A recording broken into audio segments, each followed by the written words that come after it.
Оор салгылашуу болду сени менен брат. Бары жакшы болот. Барыңарга рахмат. Бүгүн достор силерге жана мага белгилүү болгон Хамзат Чимаев номер 2 орундукту ээледи. Мындай энергиялар менен акыры скорыйга жол алды, жогоруда көргөнүңөрдөй.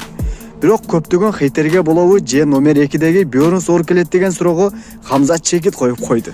UFC президенти Дана Уайт дагы бул нерсеге Хамзаттын UFC'деги карьерасы көп узакка барбай эле туруп, уже таланттуу экенин айтып өттү. Жана 3 раундтук аралыгында көрсөткөнүн сүйлөп өткөн. Ал эми Хамзаттын өзү болсо 3 раундтук урушканын же очко боюнча утканын себебин айткан.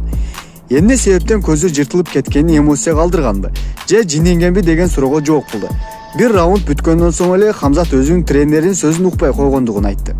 Бул чоң жаңылыштык ката экенин мойнуна алып өткөндө сөздөрүн караганда, эми мындан ары акыл менен мушташарын эскерди достор. Кийинки беттеш кезегеми достор Колбиге келип жетти. Эгерде полицияга жазып неметпесе эле баары болот. Бул турнир анык достор. Дайы Усман менен да күтсөк болот. Ал эми Telegram чечен сайтында Кадыров Чимаевди король экендигин жана клеткада ким экенин билдиргенин жазып чыккан. Ударник Гилберт Бьорнска да сөз жок, эң сонун кызыктуу таймаш көрсөтө алды мен үчүн достор. Силергечи, эгерде силерге да жакса лайк баскыла видеого, кийинки роликке чейин жолугушканча достор.